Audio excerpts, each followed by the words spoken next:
Nice. I know, right? Good. Get it out. Yeah, get it out. Get it in there. Here comes. This is it. Our Q&A show starts now.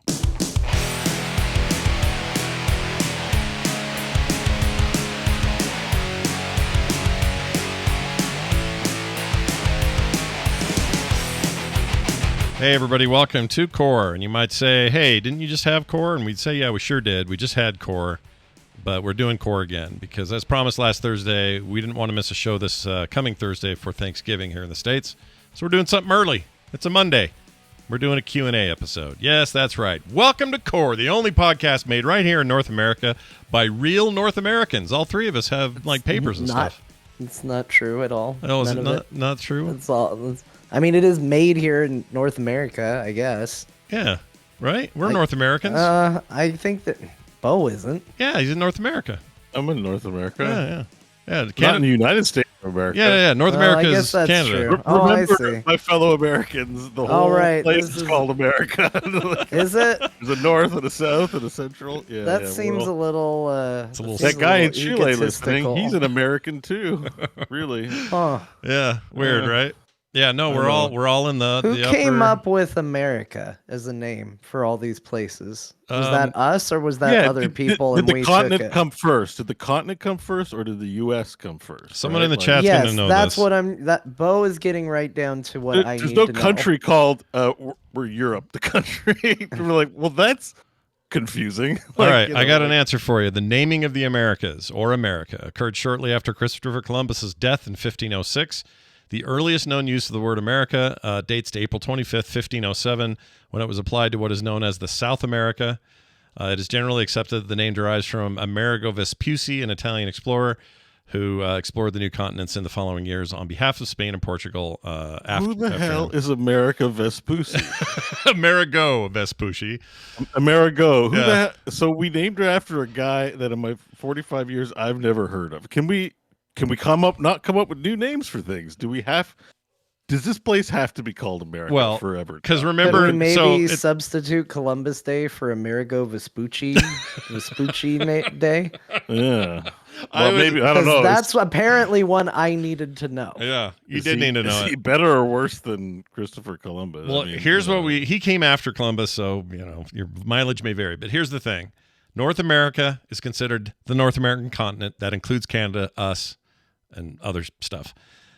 South America is considered its own continent, and that is why it's called that, and that's everything, Mexico. Let's just call the whole continent Boomer World, and we can all be boomers, no matter how old you are. If you're 6 years old, you're a boomer. It's Boomer World, baby. Yeah, but we did kind of co-opt North the Boomer name. World and South Boomer World and Central Boomer World. Isn't it a little weird that we'll get our revenge on the kids?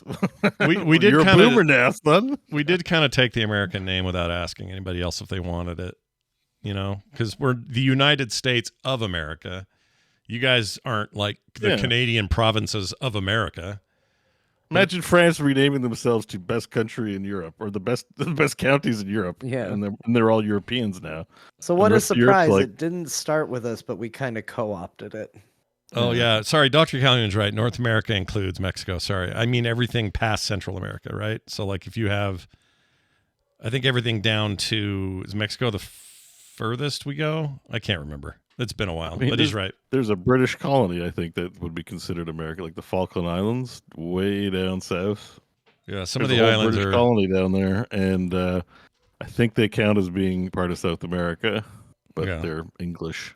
Yeah, but the important thing to remember is that it's just dumb. No, the whole thing's dumb. We should just be called. Well, as Shakespeare said, "A rose by any other name," but still, I think names are important. Was that really Shakespeare? I thought that was. Romeo. Yeah, a rose by any other name would smell as sweet. You're something, right. something. Smell my feet. One of his better ones, right there. I know. The banger that verse. Why do they always leave it out of the movies and the plays, though? They should keep the feet part in. They put the full quote in, or you're a coward. Yep. Tarantino will make a version, then it'll stay in for sure. I can promise you that. Anyway, we're here. We're going to do Q&A today. Yeah, that's right. Not the normal stuff. There isn't a ton of news that broke between last week and this week, although there is news, a rumor that Sony is indeed making a PlayStation Vita and PSP follow-up. They're going to make a real true portable again. We don't have any other information on that, so not much to say, but I did at least want to bring that up as a distinct possibility in Sony's future, which I would be kind of curious about if I'm not, I like handheld. You guys know that about me. I'm a fan of that aspect of gaming, and it isn't just that they're handhelds.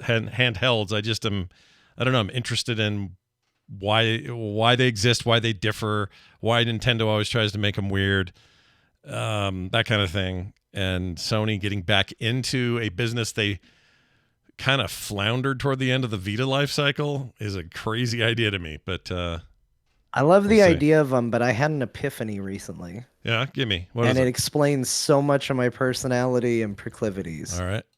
My wife was giving me a hard time because not long ago I was gifted a iPad with the idea of doing art on it. It was one of those, that's compatible with the iPencil or whatever it is. Yeah. And the whole idea was that I was going to do art on the thing. Yeah. And it was gifted to the family, the royal we between my wife and I. Mm. And she was like, "Hey, what are you doing with that iPad?" I was like, "Don't touch it. It's mine. I'm the artist now, and you will not touch it. It's mine." Yeah. And then she got really mad at me because I didn't do anything with it. It basically sat. And she's like, "Why am I not allowed to touch it if you're not touching it?" I said, "Well, the battery's dead." Yeah. And she's like, "Well, charge it." I was like, "I don't know where the charger is. I can't deal with this right now." And then we had our conversation here about, well, John has a Steam Deck, right? Yeah. But I don't use it very often. Mm. Why aren't you using it? Well, the battery's dead. I don't want to charge it. And what I've discovered is that I have severe anxiety about any device that needs to be charged. This explains why I have a hard time with mobile games, because it will drain the battery of my phone. It's why I don't get enough use out of my Steam Deck. It's why more often than not, when I played like the Super Game Boy is where I played most of my Game Boy games, was when I could plug it into the console and play it on the TV.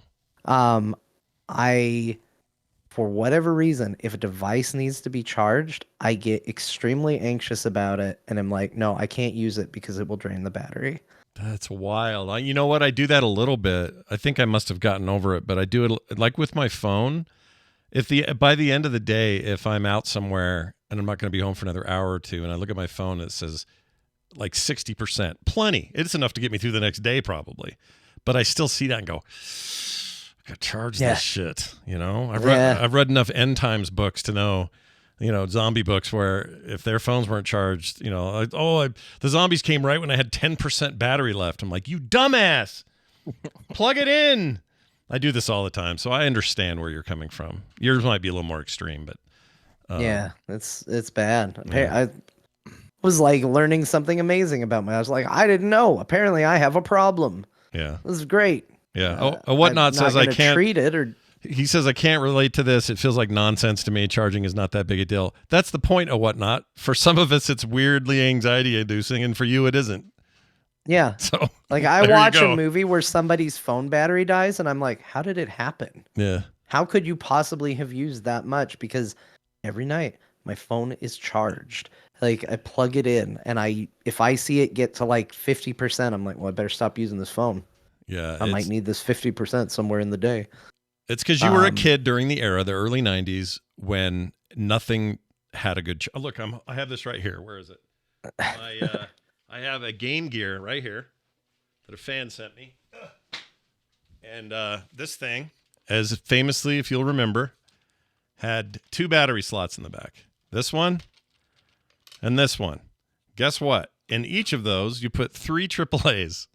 Guess how long this thing ran Sonic 2? About 25 minutes, and your batteries were dead. 7 minutes. Yeah, so we grew up with this. In your case, literally grew up. You were a kid then.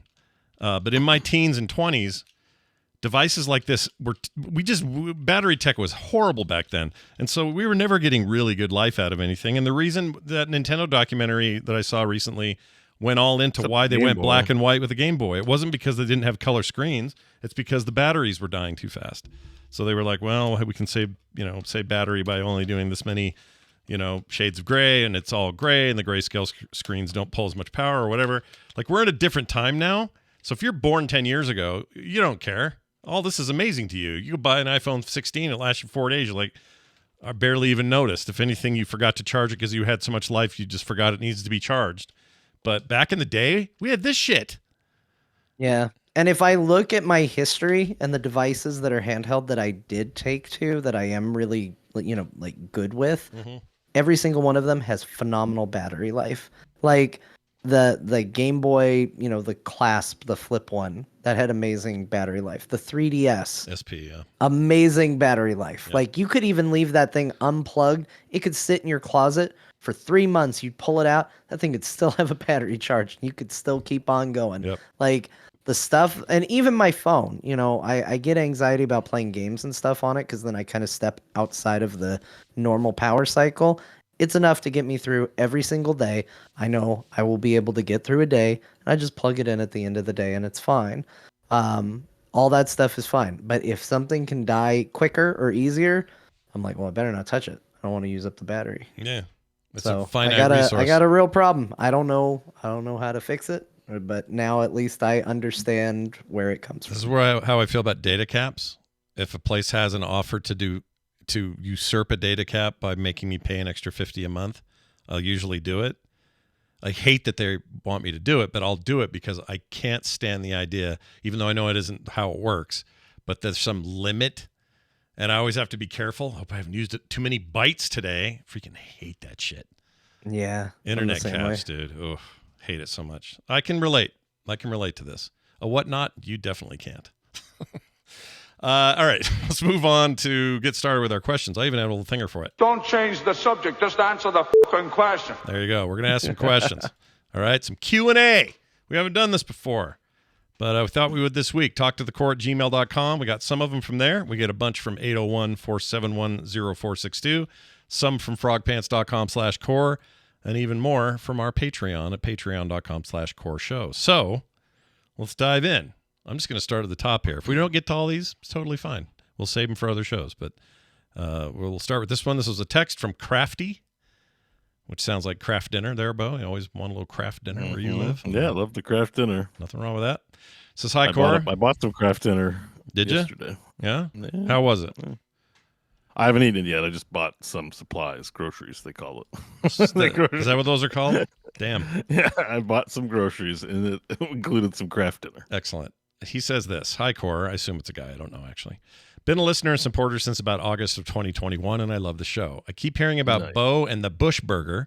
However, I'm not sure what the story is. I must have missed that episode, or it was prior to me listening. Can Bo reshare the story to those that missed it?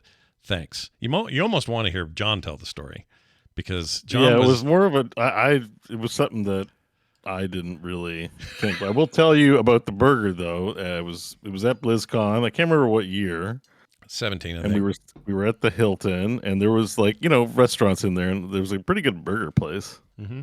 Made like pretty sweet burgers, and I got a burger. And we were hanging. I didn't eat it. I had one of those white styrofoam thingies, with your food in it, and I had brought it outside to socialize while I ate. Right. Yeah. John can take it from there. And I think Bo had been getting a little punchy. I think this was definitely an important refueling for Bo. I think he was hungry. Yeah. Mm-hmm. And so we go out, we're at the, outside of the Hilton, there's lots of little like walkways and paths and like quasi parks. And we sit down, and Bo, like you could have set it on a seat. There's a lot of places you could have put the food. Bo puts his little container with his burger in a bush. And so from my perspective, he's just reaching into a bush and then taking a big bite of a burger to eat. And it just struck me as really funny because he just keeps turning around, putting his hand over by this bush and then taking a bite of burger. And while he's eating, a Reinhardt cosplay comes by, and it was an incredible amount of effort. Yeah. It was designed to be bigger than a normal human being would. It was extremely wide and effective. But again, Bo's a little punchy at this point. Maybe not a lot of sleep. Hasn't quite gotten the calories from the burger in his system yet. And I just watched him eat this burger out of a bush as this Reinhardt goes by, and he just trails it as it goes by. And just watch his head turn slowly along with it as it goes by. And he hasn't really said anything this whole time. And then he goes, Real Reinhardt's a lot bigger than that. And it was so unnecessarily mean. I just couldn't stop laughing about it. Because, like, Bo's not like that normally. I know he sometimes gets thrown grumpy and stuff like that at him, but Bo's usually very generous and very nice. And here comes this really, clearly a lot of effort Reinhardt cosplay. And just, real Reinhardt's bigger. Real Reinhardt's bigger. He goes back to eating his burger out of a bush. Is the funniest thing I'd ever seen. It's one of my favorite stories of all time. I love it. I don't know where I was. I feel Not like only I was I near punchy, there. but like my brain was firing on all neurons because I don't travel too much, and it was really exciting for me to be there. Yeah, I loved that year. That was so much fun. It was the same year we did. Wait, were you guys at Nerdtacular that year? You were. Yeah, Right? I think Yeah. later that year. Yeah, Bo kissed me on the forehead at that event. Yeah, he kissed everybody. On the Yeah. cheek. Well, it was Did a I cheek. kiss That's what it everybody? was. It was cheek.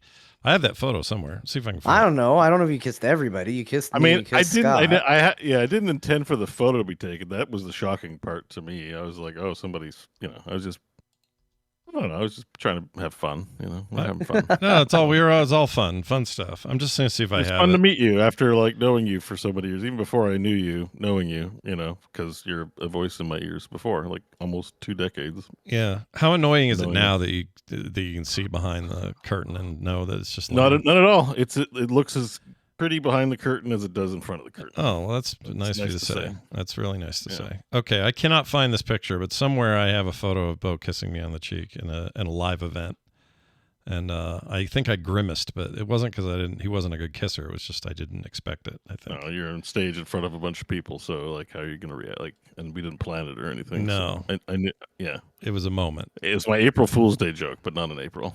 I can't find it. I don't have it tagged right, but anyway, it's a fantastic photo. If I find it, I'll share it with everybody later. All right, here's one from an anonymous listener, also via text. Howdy, core boys. I don't know how I feel about that. It sounds like we're twinks or something. What is a twink? I don't know what that is even. Twink is Like it's is a very Into the World of Warcraft, like an isn't elf. it somebody? Isn't a twink in World of Warcraft somebody who like plays a low level guy, or is that a Smurf? Sorry, I went to the real world one, but yeah, Twink in an MMO is like a character that you give a bunch of high level gear to. Oh, Yeah. right. Okay, so I had a twink warrior who did a bunch of back in the day. I had him craft and do bank work for me, so he was a twink. Or no, a twink is who you give is a newbie that you give too good a stuff to help boost him through his level. Yeah, or Right, an alt. yeah.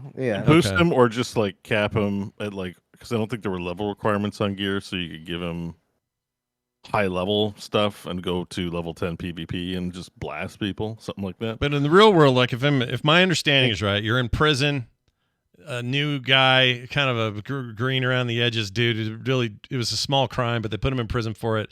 He got put in your block, and now you've kind of made him your little slave man, right? No, I think it's like a very pretty boy. Oh, I don't know what it is then. I thought it was Very that. pretty boy. Okay. Yeah, like you know how like bear is for like a very like, bearded, hairy dude. Yeah. Like Twink is kind of the opposite. Okay. So it's not at all what I Yeah. thought it was. I thought Yeah, it was opposite of a bear. Mayor McCheese said it in the A young, in the attractive chat. gay It's man like with the a slim opposite boyish of a bear. appearance. okay. It's a young hairless I like- gay man, says Defiant Geek. That for some reason it feels pejorative though, like it might have evolved into like something people don't like to be called. Probably. Oh yeah. No, I get that feeling So- regardless. But I thought it was the prison thing, like the show Oz, when what's his name had like a little guy. That Well, I feel like people who might be homophobic might use the term and it wouldn't be nice, Right. That's I've probably heard it in that context. But I mean, I just don't say the words, so I have no idea, and I don't know anyone who does. it suggests the It's- existence of a twerking twink, right? I mean, I'm sure that's a thing. You can Google it, see That's- what comes up. That's true. Did I finish his thing? I didn't. Here's the rest of his email. Oh, his message. Core boys, you said it. So you made called it. us. You made it to the howdy. Oh, I made it to the howdy. I didn't get far at all. Maybe it's more like it's cat boys, which definitely has connotations. I've 'cause never heard of that. Cat boys are. Well, It's cat not boy. a furry thing or something like that. I mean, Like I, the- don't- I can't like define the- it. It's just like the Final Fantasy 14 cat boys, like they're Yeah, cat handsome boys. and Oh, handsome and feline. Yeah, I never choose those. So I don't know what that says about me. But You don't like cat I don't like cat boys. fine. I don't like cats that much. But yours is fine, Bo. You have a nice cat. Anyway, here's what he says. When it comes to Sunderfolk's phone usage and their aim to make a great couch co-op CRPG, I think your phone is a great place to keep your character sheet. Nothing is worse than putting a stop to everyone else's gameplay so that you can open a menu and look at things that aren't important to you. Here's hoping it works.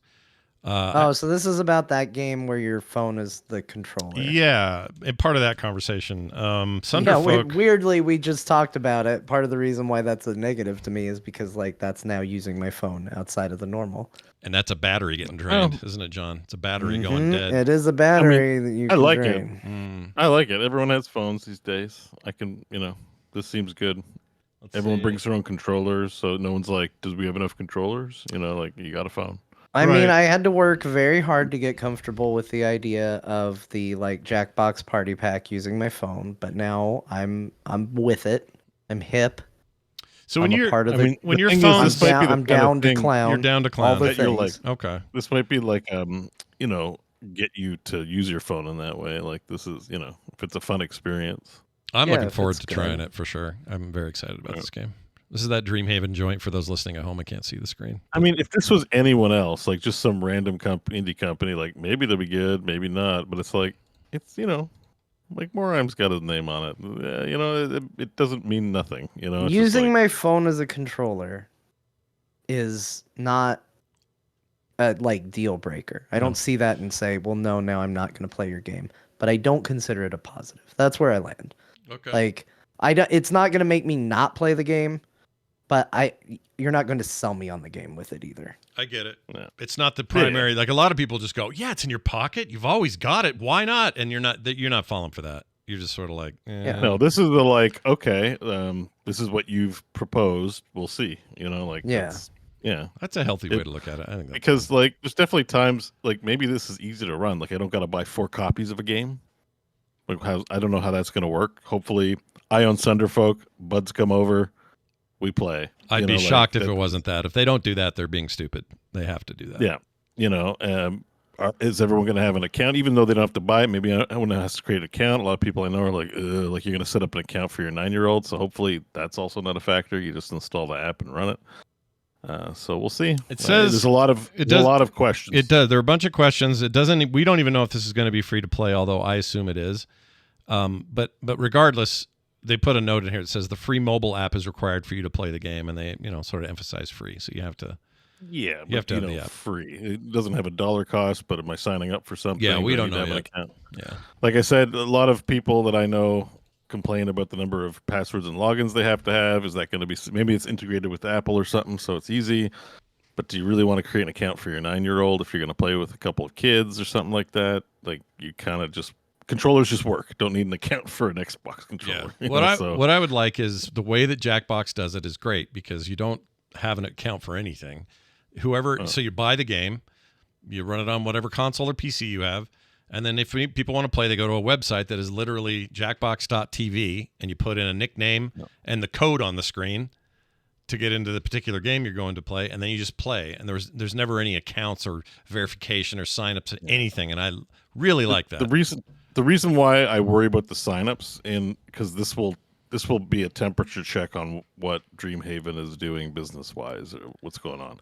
Because if I think of a bloodthirsty, money-hungry person looking at this, it's like, okay, they log in for free, but we get them to sign up for an account so that everyone can buy cosmetics for each their own character. Yeah. Right? You're not going to make the host buy the cosmetics for everybody and pay you back $20. So maybe there won't be cosmetics, fingers crossed. But if there are, that would be a great opportunity to sell people armor and shit, each on their own phone account for the game they're playing, wherever they happen to be playing. So, and you can bring your purchases with you, to whoever's house you're playing Sunderfolk on. So we don't know that there's a lot of stuff we don't know. So. But we know enough about where the business is and where their heads might be at Dreamhaven to think that those are possibilities. I assume it's all going to be customer friendly, cool stuff. That's what I hope, but we'll see. If it's just I think what it needs to be is everyone can just use their phone like the Jackbox games, except it's an app. Sync with this Steam account, you're gold. Now you can play. Yeah. That's I it. actually I look forward to seeing more on that. We don't have a date except the year 2025, but you can go wish list it if you desire. Well, they're working hard on it. Good luck to them. I'm looking forward to it. I like that they wrote under here, Sunderfolk requires a free smartphone or tablet app to play. I like the idea that you either have to have a free smartphone or a tablet app. But what they mean is a free smartphone app or tablet app. I don't know. That's weird language. Yeah. Next up, we have this one from Jesse via our Patreon. He says, could we get another Scott as MC and Bo as DJ moment? That moment this year was pure gold. Red Heart, he says. And I need a mashup. I don't remember. It was, I think I created a rap while you did some kind of back end. It was like a real-time thing. We're not doing it here, but I'm just saying, I think that's what that was, and maybe we can. Isn't that one when you were like, you were swearing a whole bunch? You were rapping like, maybe. I'm gonna, bang your mom or something like that. I don't know. Did I? Did you say something like that? I have no memory of that line, but maybe I did. Dude, this is the thing about this or any other show. I don't remember jack that we said. Yeah, we don't rehearse bits or anything like that. It all comes up pretty organically, and yeah. Yeah, we wait for Jesse to tell us. Not it's this also Jesse, different Jesse. Early enough on a Monday. I'm not feeling like my DJ vibes right now. I just hate to disappoint, but it's Yeah. Well, you know what? If someone can send us the clip in question, we'll try to recreate it. All right. Comic Book Power in the set and the poser in the chat says, I want a Dear Martha that's nothing but bars. Wow. I always say challenge me. There is a challenge. Because that is not something I do by default. Just rap your Dear Martha. Yeah. I would do it. I mean, I would encourage it. That one I would have to prep. I don't know if I could do an impromptu rap. Again, you probably I don't have need enough. a beat too. Like well, the beat is. Oh, can someone do like a version of the song Scott plays, but with like a beat behind it? Oh, that's cool. Yeah, somebody could do that. Like that would be awesome. Yeah, whoever like, can do that. Repurpose that song with a beat behind it. Send me the song, Scott. Okay, I'll do it right now. Yeah, Bo could even do it. What am I saying? He's the music guy. So here's. You mean this one? Oops, this one here. This one? No, Dear Martha song. The Dear Martha music. Sorry, that one. Okay, let me pull that up. Yeah. I'll see what I can do. Oh, I'm in the wrong. The community is welcome to try as well. I'm in the wrong place. Let me put that in here. All right, so I've sent that to you. It is a MP3. You should be able to download that. Okay. That's a great idea. But also, I am pretty good at this bad thing of like, you could say, hey, Scott, my keyword is banana. And I'd go, my name is Scott, and I'm here to say I had a good banana the other day. It tasted like shit, but I wasn't worried. That's because your mom looks like whatever. Right? Yeah, you nailed it. That's crazy. It's uncanny the way you did that. But I can usually go further depending on the subject. But I can go like, it's a terrible rap. It's like in this. You're right. That's a tough one. It's like a. I would have known if it weren't for the shitty subject you suggested, but yeah. It's like 70s style garbage rap, but I can have some fun with that. But I don't. I even in this case though, if you're going to ask anyone to do that, I think you have to give them more prep time. So John would need a little prep time, is what we're saying. Yeah. All right. Let's we'll work on that. Let's move on to the next one. Thank you, Jesse, for your message. Here's one from Nikolaus Veskans. St. Nikolaus. Something like that. This is from the website. He said, unscratchable itch is the subject. Hey guys, I got an itch, a serious itch for Skyrim, but after playing it so many times, it's just not hitting the same. Have any of you had that problem? And if so, what other games have scratched that itch for you?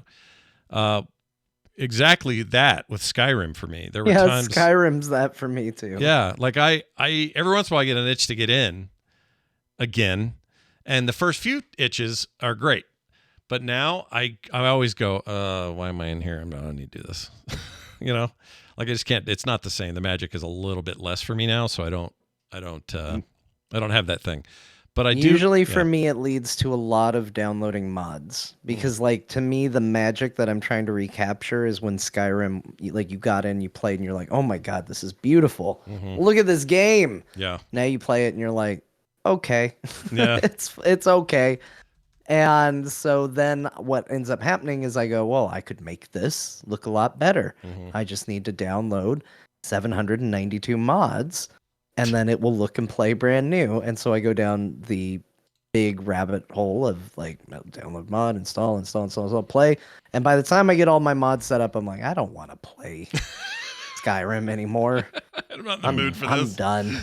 Yeah, I definitely get that too. Bo, do you have one that, or is Skyrim that for you also? I think it might be for a lot of people, but do you have a game like that? Like you get an itch to go back and you're like, yeah, and then you play and you're like, oh. Yeah, I guess maybe the Mass Effect. I bought the Legendary Edition and wanted to couldn't get back relive all 3 games, and then I know I started up and I met the VI attendant in the Citadel, and the elephant guy, the Alex, like the sad face. I can't genuine do that. inquiry. Like, what are you doing over there? I saw you. The guy at the nightclub, right? As you're going in there? No. There's the embassies. Oh, I was thinking like right when you got there's an shocked embassy exclamation. there. Yeah. I remember the guy, but I thought he was at the nightclub and wouldn't let you in until you did something. Well, yeah, there is one there. There's a lot of. There's a nightclub too, but there's more than one Alec in the galaxy. Yeah. I just remember I like how I like it. to exhaust dialogue trees, and I was like, Elcor, that's it. Thank you, not Alec. Alec is Warcraft. Yeah. Yeah, it's and I was like, oh, there's just going to be a lot of talking, and then I bailed. There's a lot of not because I didn't want to play it, but I just got to other things. It's 3 whole ass games that are like hours and hours. I was like, I don't know. Well, my goal with that collection was to play and beat the first one because I hadn't the first time, and I did that, and I really enjoyed it. Then I fired up 2, which is arguably the best of the 3. And I was like, well, I've done that. I just get this feeling, well, I've done this. So if the game provides like a whole new way of doing something, I think that would help.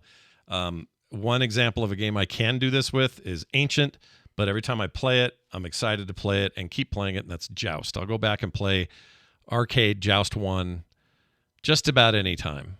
Like zero holding me back from playing Joust. I love playing it. I would play it right now if I could play it while we did the show because I love Joust.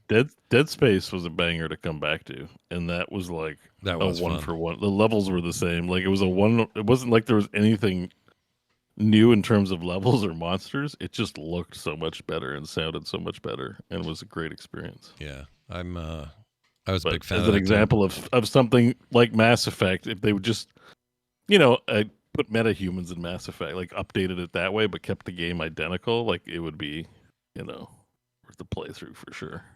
Jamie, aka TMS Mashups, wrote in. I meant Jamie earlier, not Jesse, when I was talking about mashups. Anyway, this is TMS Mashups for Core. Hey, Core Hounds, I wanted to share a funny concurrence or occurrence. I don't know why I said concurrence.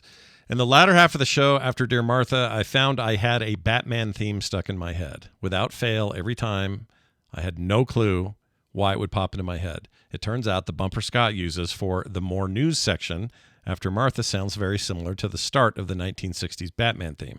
And I would I would start to have a na-na-na-na-na-na-na Batman playing over and over in my head. Here's the link to the thing to compare to the bumper. So, let's see if he's right. This is the one he's thinking of. I think I can hear it because it's like, especially when the Bat logo would come at the screen and they would change scenes. Yeah, I think that's the transition, and I totally get why you would hear that. I can't play the other one because I tried that on another stream, and YouTube freaking demonetized the video, which is lame. But anyway, I think you're right. I think that's it. I wonder if anyone else has heard that, which is from Galaga. That's some Galaga sound. Do you hear that, and do you go, "Oh, '60s Batman," or is it just me and Jamie? I don't know. No. No. Here's one from Patreon from Drew, who said, "Desert island game, no internet." It's a real simple question. You're on a desert island. You have no internet. What game do you have with you? But we apparently have electricity for gaming. Yes, of some kind. I assume so. Okay. Or enough battery life, John, to last the rest of your life. Yeah. Well, okay. There's a waterfall you use for hydro. Yeah. Is this a Unreal, like the professor showed up for a day and he was like, "Here, I'll make you a computer out of coconuts and it'll work and it'll be fine, Yeah. but you get on the internet." Yeah. Something like that, to that effect. Okay. What do you think? And it comes preloaded with one video game. One game on that magic box. So no chance for another. This is a real, sorry answer, but Baldur's Gate 3. Mm. It's something that I'm going to be busy doing other things on the island trying to stay alive. So presumably I'm not going to have a ton of free time to just sit and game. But Baldur's Gate 3 can be different enough through playthroughs that if I'm on the island for a long time, it will remain interesting. And it's not so constant action, go, go, go, go, go, that I can maintain my busy island lifestyle while playing it. Right. If I need to pause during combat, well, it's turn-based combat. I go, put my bloody hand on a volleyball and make a friend. Yeah. You might call him Wilson. Balding. Yeah. Balding? No, Spalding. I think he said balding. I think it cut out the part and just said balding. Yeah, Balding. It'd be a good name for a volleyball friend, too. The volleyball company you all know and love, Balding. Balding.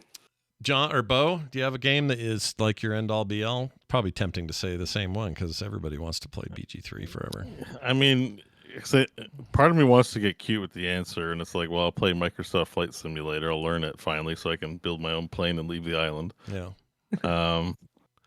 I assume I'll learn a lot about flying in a simulator. But yeah. The real answer is there's no game that's going to last however long. Like the time duration is kind of important because without internet, every game, will have its day where it's like, I can't do that anymore. Do I have books? Like, what other stuff do I have? They did not say, so I don't know. I know. No, I assume it's an island and a computer with one game, or console with one game. It's just every year it's growing increasingly hard to answer this question because there are many awesome games. It's not like back in the day where you're like, I'm clearly bringing Super Mario Brothers with me, you know? Yeah. Especially because you can beat it. Especially with the no internet clause on it. Mm-hmm. I play, very few games without internet. I would have said like an MMO or something, but because of the internet requirement, I don't think that counts. It's like, Warcraft. Okay, I can spend the rest of my life on this island. And I can log in and go, "Hey, y'all, I'm stuck on an island. Guildies, send help." Yeah. This is my geolocation. Like, please help me. Yeah. So if I'm stuck and no internet, just every game will eventually get old. So I'd be stuck in decision paralysis is the answer, trying to figure out the one game that's going to last me the longest, which will be none of them. I can't think of anything. Like I was thinking, well, what's a good game with procedural generation? Diablo 3 maybe, but that also requires an internet connection. Believe me, I know that I have a limit on how long I can enjoy Diablo 3. I hit it. Yeah. I mean, if you were going to this island for the first time and you'd never played it, that might it'd be good. It would last a good long time. Yeah. I mean, I think that's probably why I'm picking something newer too, is because, there's plenty of games I'd be fine with. I just finished playing through all the Mega Man X games again. Like, that'd be fine. Right. I think having a game, period, you're doing better than most people that get stranded on desert islands. Mm-hmm. Robert Jeffrey brings up a good point. Orc massage to kill the time. But it's not necessary to kill the time, but I assume desert island game, no internet, also alone. You may want to bring a sex game with you to help your animal desires for that kind of thing. If you're indeed going to be alone, maybe some sort of waifu simulator or something like that, so that you have someone pretend to talk to. I'm tempted to say Wildermyth because, according to them, it's a pretty endless number of possible storytelling moments, and that's a fun game, and also the combat's all right. But everything's going to get old. I don't think this is it's just a hard question to answer because you're going to get sick of everything. Oh my lord! Well, it's not meant to be a hard question. It's meant to be like, what's your favorite game? That's pretty much what the question is. But I'm taking it way too seriously. Yeah, I mean, I might do it. Like, I'm going to have human needs. I think a game will fulfill my my spiritual needs while I'm stuck on the island, my sensuality needs, if you will. Sure. I don't think it wouldn't be orc massage though. It'd be something else probably. Oh, there are a lot of choices there. I feel like I would desire to go some kind of retro arcade game, but even those you can master and kill screen and you'd be done with. So it's just an impossible question. It kind of goes to nobody's quite cracked the egg of emergent permanent gameplay in any game, really. I don't think I want someone to. I may like not either. Games that have endings. I may not either, but there may be a way to do it. Like true sandbox, really let you make maybe Minecraft. I mean, like No Man's Sky, you will die on that desert island before you see everything that's in that game, but that doesn't mean that's the right answer for the question. That's a really good point. Yeah. Because you'll get tired of like, okay, new planet, scan it, let's go down there, see what it looks like. Oh, this one has worms. Yeah, but even if you were the most engaged in it, even if you were like, I love this game, I love everything about it, and I will never stop playing it, you don't have enough time in your life to see it all. So like, there's no point to it. Like, you're not gonna fill the entire time, and again, it's going into overthinking it. But you got to do other things on this island. Yeah, you gotta like eat. You got to survive. You're not gonna survive if you're like, well, I've spent 14 hours playing Baldur's Gate today. Like, okay, but did you get water? Yeah. Do you have a way to eat? Do you have shelter? Like, No. you got stuff you got to do. You got to drink coconut water and give yourself the shits. But it's like in the evenings when you're done surviving and it's time to chill, Yeah. What game, you have one game, what game would it be that you'd find you'd play a lot? And something with a creative mode, probably Minecraft-ish, because then you can just create to your heart's content. Valheim. Yeah, or Valheim. But have a creative. I needed one of these games to have a creative mode for me to want to have it forever on a desert island, because I'm going to get tired of their main loop. I want to just something make you shit. can mod.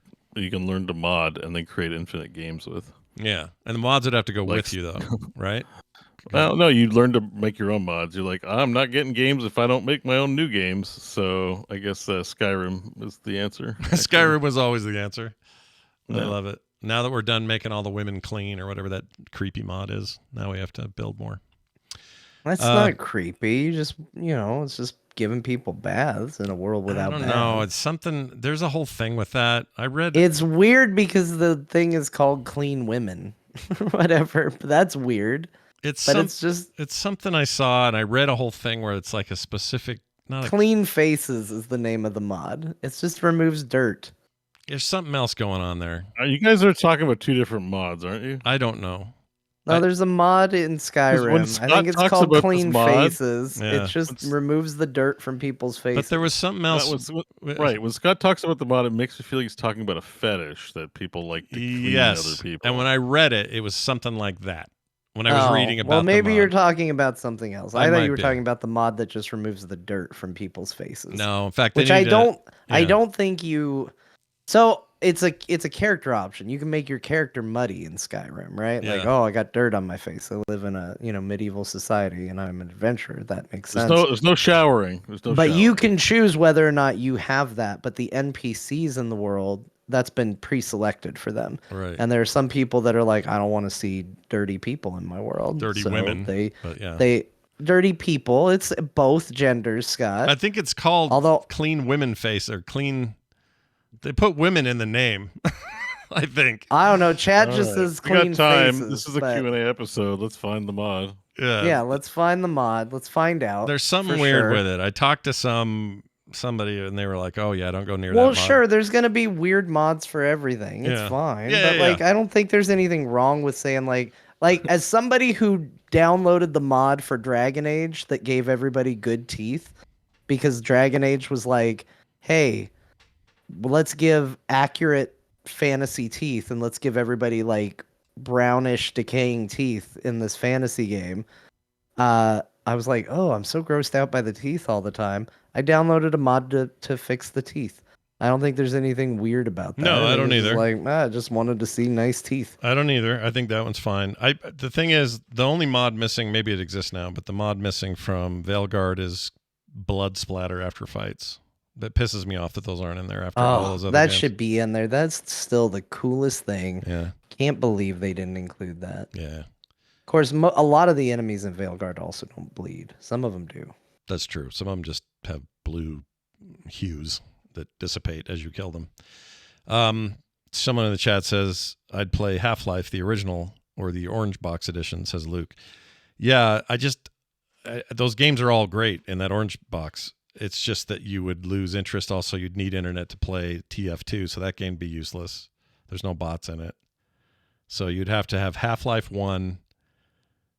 Or no, did Half-Life 2 come in the Orange Box? It was 07? Yeah, I guess it would have. But still, you're going to beat Half-Life 2. Maybe you could mod that, because there's lots of great mods for Half-Life. So maybe that's the answer. But I'm with Bo. Do something creative. You need something creative after a while. It can't just be gameplay that, you know. So I searched for clean women on Nexus mods and didn't come back with anything. Well, but that's so I did a search for clean faces mod Skyrim, and there's a mod called remove facial dirt. Okay. Proper clean female body at Skyrim Nexus. See, this is the stuff I'm talking about. Here we go.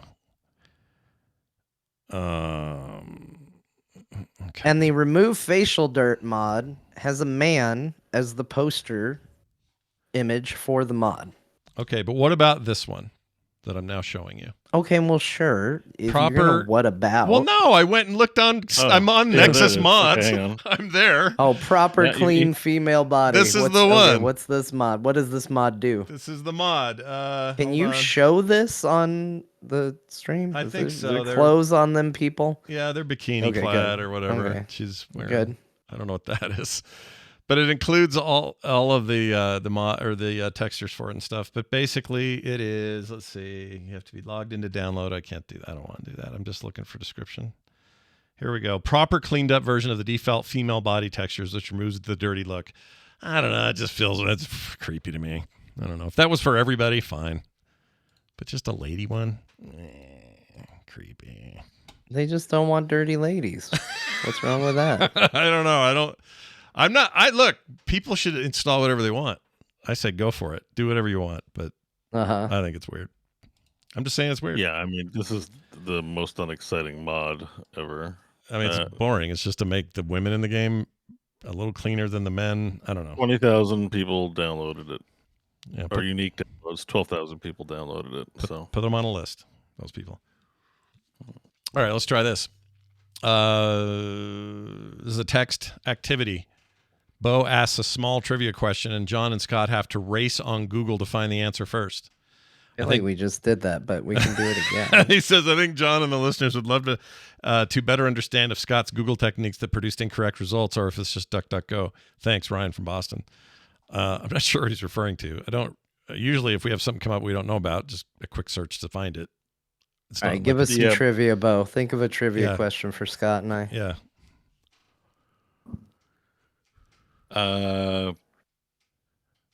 I got nothing. It's Monday, guys. We making me come up with things. It can be anything. Some video game thing. Anything. What kind of underwear does Mario wear?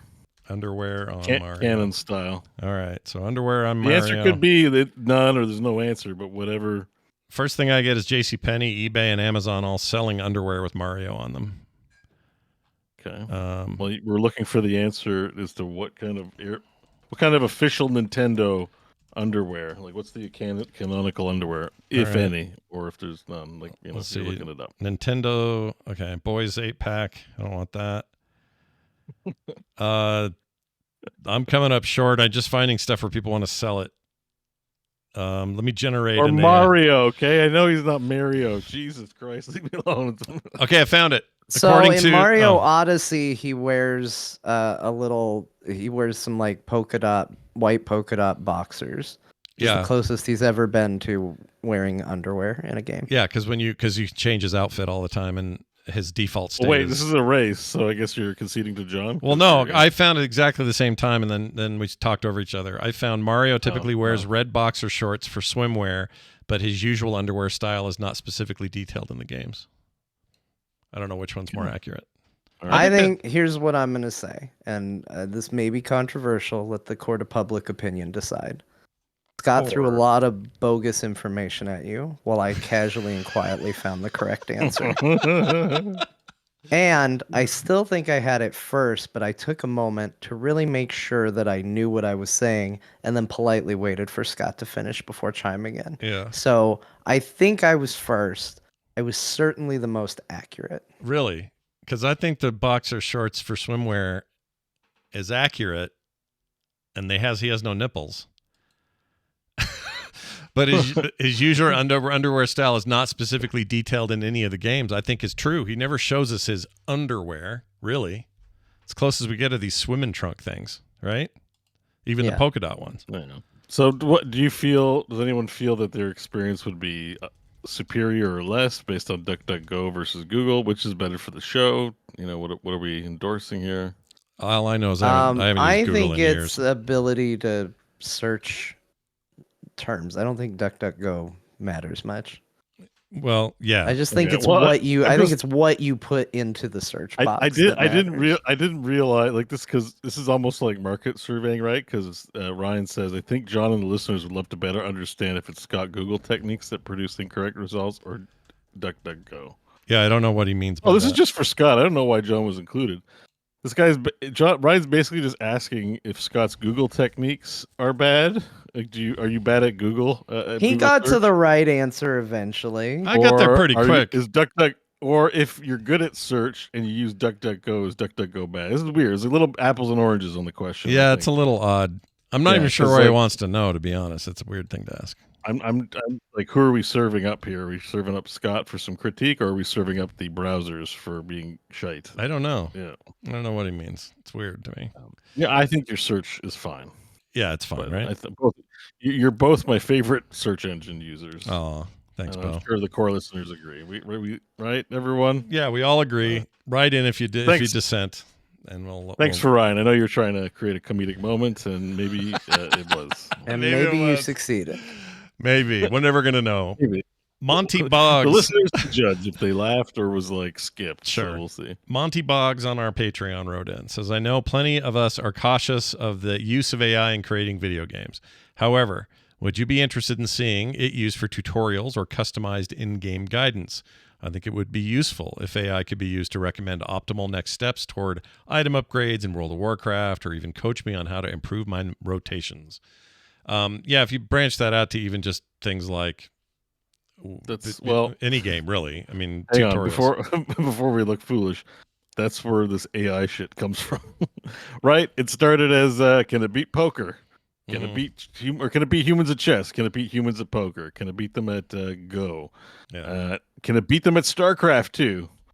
That was the big thing. And they were like, man, we spend a lot of money on this shit. Can it do something that makes us money? And now we're at where we're at today, where they're, not trying to help the working man, but definitely trying to make artists go bankrupt. It's a fair point. But that being said, I think the idea that a game could dynamically and granularly, meaning really down to the bone of how you are playing versus what the game wants you to learn, there's value in that. Not just blanket stuff like, you appear to be swinging when you mean to be kicking. Would you rather be kicking? No, I don't mean that simple. I mean, hate when I'm accidentally swinging. I mean, it's always messy and smells. Someone else has to tell you when you're swinging. You can't tell yourself. Yeah, I just walk in, they ask for my keys. I'm like, wait, where am I? What am I doing? Yeah. Oh, shit. I'm in this situation again. I'm swinging again. Another accidental swing. Oops. It's like, did I miss an upside down pineapple out front? What the hell's going on here? Isn't that a thing? That's a thing, isn't it? Upside down pineapple means you're swingers? Or did I make that up? I think that's the new Google search race. Okay, Go. let's Google search it. Upside down pineapple swingers. We got ourselves a Google search, listeners. Will they listen? All right, here it is. I found it already. What does it mean? He got it. He's a faster typer than me, I think, is the biggest problem. It says you're walking to your cabin or your cruise ship. You notice one of the cabin doors with an upside down pineapple decal. I must have missed the memo. It means those visitors are swingers. An upside-down pineapple is a universal symbol for swinging or having sexual interactions with other couples. If you want to learn more about this symbol, keep reading. Anyway. Jeez, don't accidentally put down a... What was it, a pear? No, it's a pineapple. Upside-down pineapple. A pineapple. Yeah. Yeah. Here, I'll show you. Those correctly now. I'll show you an example. If you see this... Well, it depends on what you're into, I guess. If you see it and you're excited, go, I guess. But... Here it is, right here. So if you see a pineapple hanging on a door like that, that means, hey, what's up? What's up over there, fellas? Why? Why a pineapple? I don't know. Like any secret symbol, it's just what's stuck. I'm always curious about like who came up with it. Like, you know what's going to work? It's pineapple. Like they could have picked a turtle. It could be upside down turtle. Like, why is it? We talked about this on Skim once, but here's the funny thing: the reason this came up for me in a very personal way is me and my wife went on a cruise a couple of years ago, and I had to borrow some luggage for the trip because I didn't have anything that was like a 7-day size one. So my brother-in-law lent me his gigantic bag, and the whole thing is covered in pineapples. But here's the weird bit. It just looks tropical, sort of. But when you have it stand straight up with the handle up, all the pineapples are upside down. I think he was dicking with me. That means you're extra swinging. I think he was messing with me. I really do. Oh my gosh, Mary McCheese. I almost had a genuine swinger experience in my life. Yeah? How'd that go? Yeah, and then me and my girlfriend Yeah. chickened out and stopped at the last minute. Wow. Wait, you Oh, and you your... were going to do some swinging? It got close. It got very close. So it was like a swappy thing? Like you and the other girl from the other couple? I don't know. I don't know where all it was going to go. Was it your idea or her idea? It was kind of a mutual idea. It was like a hey, I don't want to give too many details away because I don't want anybody, in case anybody's listening, I don't want anybody to know too much details, right? But it was like a mutual coming together of like, hey, we're all getting very comfortable as a pair of couples. Yeah. Yeah. Okay. Do I know this person at all? No. Okay, good. I don't have to think about it. I don't think you. I think I'm the only person you know in this story. So. Okay. All right. Good. That's all I want to know in this story. But it was like, we're all great friends. Why don't we all bang? Basically, was kind of the vibe. Yeah. It was the vibe. It was never explicitly stated, but it was edging that direction. Oh, and articles of clothing were coming off. Oh Lord. And it was like, and then we chickened out because. Yeah. Justin Hall in the chat says, "Don't forget the red Adirondack chairs." So this is another thing. This is the reason it came up on Skim. Kim and I were talking about it. We didn't know this, but red Adirondack chairs out in front of your house means it's another sign that you're a swinger. We didn't know this, and we got a screaming deal on these amazing chairs at Costco. Yeah, nobody wants to buy red Adirondack. We didn't know. Yeah, we had no idea. Because the symbol got taken. Oh yeah. Man, that's scary. And they're out there now. They're out there looking at the public. Stop adding additional symbols to your thing. An upside down pineapple, fine. I can see a situation where accidents might happen, but generally speaking, not a lot of people putting pineapples on doors being in a situation where it ended up upside down somehow accidentally. Yeah. Like, stop adding additional things. You have a thing. Just let that be the thing, because here's what happens. Innocent people like Scott, they're just so excited about a deal they got. He almost walked into it. I know, and they're still out there. People could come. The door? Well, I think it's just to say... Why would you put a symbol? Because, I don't have a sign outside that says, hey, Jehovah's Witness, why don't you come hang out? Please knock on my door. Like, yeah, you can swing, but why are you announcing it to the world like you want some random people just to show up and knock on your door? Because some of you do. Some people want people who recognize the symbol and are swingers to join the party. That's why they do. Like any old chlamydia-ridden couple can walk up to your house and be like, they're swinging here. Yeah, like, yeah, I think so. That's insane. That's an insane. It's like, I'm not saying it's insane to swing. It's insane to, be like, hey, this intimate thing we all do. We'll take any old bum off the street. Here's our, just knock on the door. That's why we put these symbols up. Well, it's not just one bum. They would have to have a bum they were attached. A pile of bums. It's a couple. It's at least a couple of at least bums. 2 bums, possibly more bums than that. Yeah. 2 or more. You know bums. what I mean, though? Like, why do you need to advertise it like that? Like, that's 4 cheeks. Probably requires an even number of bums. Yeah. Any port in a storm.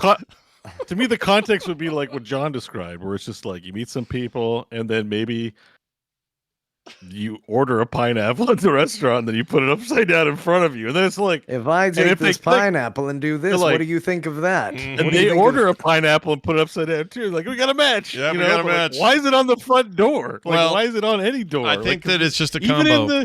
Even in the cruise. Some people wear them. Some people wear them as necklaces. Some people have them on their wrist. Some people have a ring. Oh, that's the other thing. If you have a black wedding ring, like the rubber kind, that's supposed to be a symbol of it when you're like out and about or whatever. There's a bunch of these. I'm just saying, man, you're that kinda, really ruined certain wedding rings. I know. For people, too. I know. I have that kind of ring. like signaling it to be cool, and like it's not like it's just it's not a band. When you swing, it's not like I like Nirvana, so I bought a Nirvana shirt. You know what I mean? Like, why are you putting these in-group symbols of swingers around? It's weird. My favorite thing is what Weston Wright in the chat just said. He says the key would be if you're both at John's house and he goes, "Hey, how you all feel about ordering some pizza?" No, let me be clear. That is not, because that is a thing that is very likely to happen because I love pizza and pizza is delicious. How do you feel about pineapple? And I don't want to send any mixed signals. Yeah, if it's an upside down pineapple on the pizza. Yeah. That's the code. I'm like, hey, can I get a pizza? Anyways, what's amazing about this conversation is that it relates to the AI question, which maybe we should bring it back to. I think I basically addressed it, which is, I think that AI, there are use cases for AI that are going to be very interesting in games or otherwise that aren't exactly the ones we're mad at, like generating art or whatever. It's going to be character behavior, NPC behaviors, and how stuff is perhaps generated, in the world or whatever. But also some of this stuff like accessibility issues, or it looks like you're having trouble hitting the X button. Is there a reason for that? Or, I don't know what it is. Looks like you need to get good. Get good. Whatever it may be. Yeah, it's awesome. Thanks, buddy. Yeah. I mean, I guess so, because it sounds like customized in-game guidance, like a tutor, or a coach. Yeah. But in theory, a really good one. Okay, that's the trick here is to forget that right now they kind of suck, and think ahead. Like, well, that will improve. Better LLMs, better training. I wonder about that because you still know a machine is telling you the advice. Like it could probably spit information that you could read anywhere at you or orate it to you. But like a coach is more than just says words at you, right? Like right. When you're coaching someone, you're kind of like bolstering them, like there's a sense that someone's better at what they were doing. You. It's also a guy that like matters. Yeah. Computer, you're like, well, of course the computer's better than me. This means nothing. Like it's right. So, but if it's just like tutorials, it's one thing. But if it's like you're trying to get better at Mythics, or you're trying to get better at a MOBA, or you're trying to get better at tennis, or whatever, it's like I don't think a machine's gonna be cut out for the job. Personally, I mean, I like to think of talking to AI as like having somebody sitting on your shoulder that you're next to you that you can ask a question to, like if you had a buddy over. Yeah. And just like if you had a buddy over and you're playing Tomb Raider and you go, man, I'm having a hard time making this jump. Is this even doable? They're just as likely to say, well, yeah, she just has to be really aligned with the platform. You got to hold the button and you'll make the jump, as they are to say, do you know you can see her naked? you want that you kind of just have to be granularity. ready to get either one of those levels of advice and just kind of roll with it. I mean, like, I think, was it Greg Street who said orthodox AI or ethical AI? That's what was not orthodox. Yeah. Ethical AI. AI has been, or what we are calling AI now, generated assets and things like that, have been in video games for a very long time, and right now it's kind of become, in certain circles, a real, 4-letter word, which is weird because it's only got 2. And weird. Well, it's got more letters. It's and the thing of it is like, yes, there's some very unethical, uses and implementations for it, but a lot of the practices in there are fine. I know a lot of people who are like, man, I hate AI stealing art and trying to take jobs from people and all of that. And then they'll say like, yeah, I looked that up on ChatGPT. Like, I know so many people that have feet in both universes. And I think that that's fine. I think there's great uses for it. I had a recipe that I was trying to cook and I wanted to upscale it because the recipe I got was smaller than what I was cooking. It was really easy to just go, hey, ChatGPT, this is the recipe. I need it modified for this many people. Mm-hmm. And it did it. Yeah. It did a great job. Yeah. There's wonderful uses for it that don't involve stealing people's professions or artwork, and I think it's fine. Yeah, it's very easy to be reductive about it and act like it's just one side or the other with this stuff. But like anything, it's more complex than that, and it's just not that simple. But as far as whether it'll be a good tutorial in a game, I think that has to be proven. But I could see something come out of that.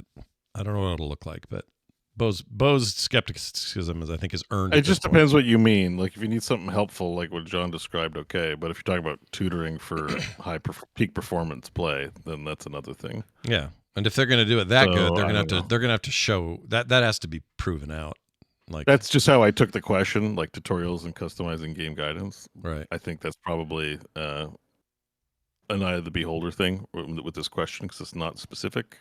Right. Plus, about there's already a what mod in that do you mean game. by tutorials. There's a Well, mod in yeah. that game that is doing the rotation thing already. It may not be AI in the traditional sense we think of it, but it's using the composition of the raid and what's happening in that moment and what is the boss doing right then, what phase are we in, and who are you as a role, and what's your rotation.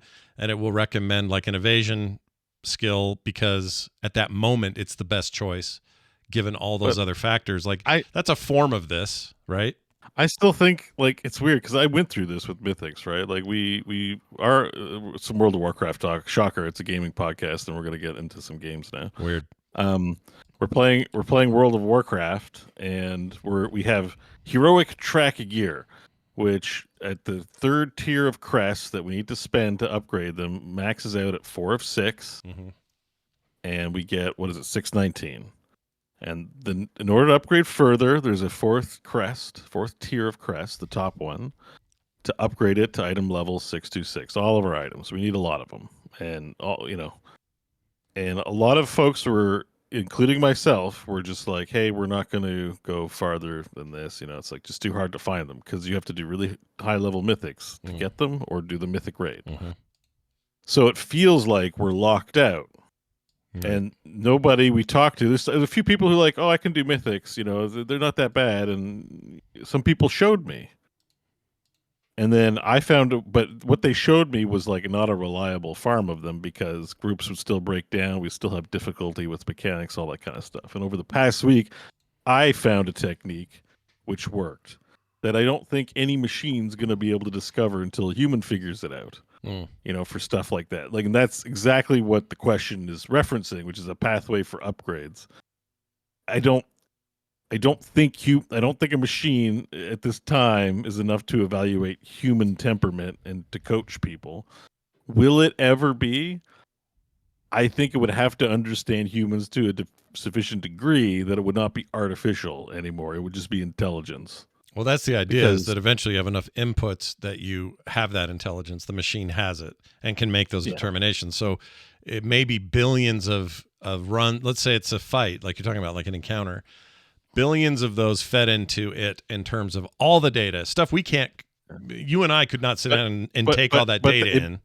You know what I mean? So then eventually it takes it all and munches it, and then says, guys, go left instead of right. And it's like, oh my gosh, if we'd have done that in the first place. You know what I mean? I think those things are possible. Right. But the problem you get to is that it's also you. So this happens already where people say, hey, you want to do this hard thing. Here's how you do it. And you go do it. And you can't do it. Yeah.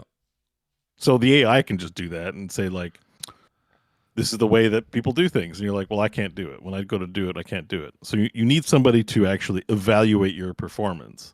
That would require the intelligence to have uploaded logs of everything you do, your temperament, your personality, all stuff a person can do in minutes. And that AI is like miles away from doing. And as I understand how they're programmed now, is nowhere near the capability. Like we're still in science fiction world when it comes to that kind of stuff. Yeah. Like I said, the worst thing was like, okay, you're so smart, you're such an oracle, get me rich. Why am I struggling in life? It can't do it. I'm like, well, that's why they're peddling it to us. Because if it could do stuff like that, they'd keep it to themselves and not sell it to us. So it's trash.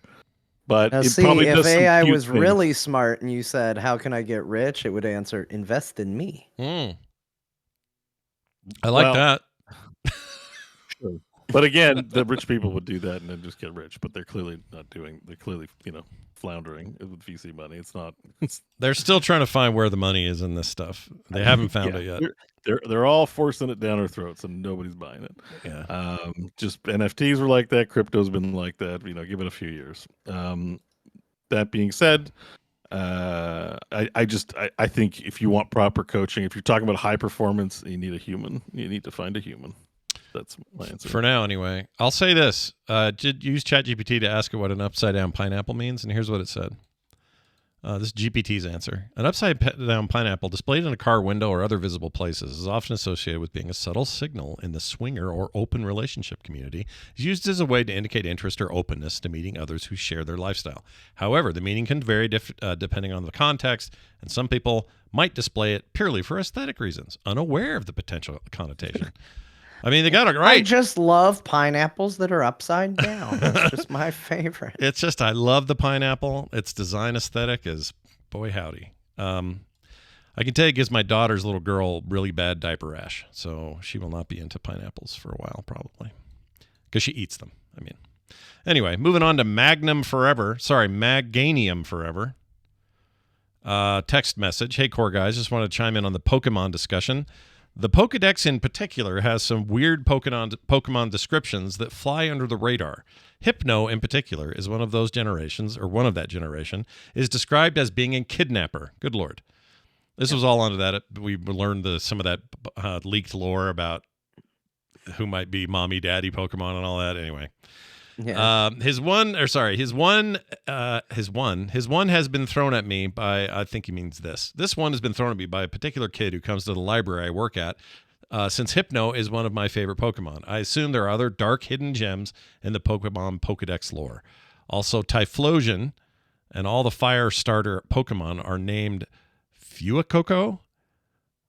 Not named also Fuecoco. Typhlosion and all Firestarter Pokemon not named Fuecoco is super overrated. Overrated, okay. I don't know. That's what we call a hot take. It is a hot take, and it's also about fire. This is part of the pun. That's impressive. I don't think we've learned any other leaks though since that thing, so not a lot to add here. But yeah, but there are some dark Pokemon, like Cubone wears its mother's skull on its head. That's a well-known one. Good Lord. Yeah, and it's sad. It's crying all the time. I would be if I had my mother's. Yeah, because its mother got killed by a poacher. But there's a bunch of Cubones, so presumably, like, Bambi's mom happened to a lot of Cubones. I don't know how that scales, but I'll believe you. I believe that you're telling me the truth. Here's one of my favorites we got from the website. His name is Pascal de Hoog. Favorite horror game. Hello, Core Guys. I don't feel like leaving a voicemail because you probably make fun of my funny European accent. Aww. Nah, just your funny European name. That's all I'll make fun of. Just kidding. I would not have made fun of the accent. I would have simply enjoyed it. It says European, but his name's Pascal, so it's French. And you guys kind of do rag on the French a little more than anything. Only Patrick. I love the rest of them. Patrick's a dork, but everyone else Wait a minute. Why am I getting labeled? What have I made fun of the French? It's a good point, Scott. It's a good point. I was just including you to soften the blow to Scott, but yes, no, Scott's definitely the French Joker. Oh, I'll take the hate. It's because Patrick is a very old dear friend, but he's also a dork, and I like making fun of him and teasing him. He's the grumpiest Frenchman I ever met. I'll tell you that. Anyway. I know he's making TikToks now where he yells into his phone. I thought it was hilarious. Yeah, in French. He also is fluent. He doesn't in yell. He talks, passionately about text. Sure, but he's fluent in like 6 languages. The guy is really smart, so I like to give him as much crap as possible. Polyglot. Yeah, it's crazy. He knows Japanese, Lebanese, French, obviously, English, very fluent in English, and Finnish. He knows everything. Anyway. He says, I have a question for you three. What is your favorite horror game of all time? Says Pascal. Pedro, we assume. Just kidding. No, we know. Dead Space. Dead Space is your favorite? In theory, it is for me because I like space horror a lot. But my favorite horror game, even though they scare me, probably is Resident Evil 7. Just hit all the right notes, really scared me, was in a series I already have a lot of history with and memories from, and for whatever reason, 7 just crescendoed all scary moments and scary games for me. So I would probably say RE7. Mine's Resident Evil 2, the original. It is the first horror game I played.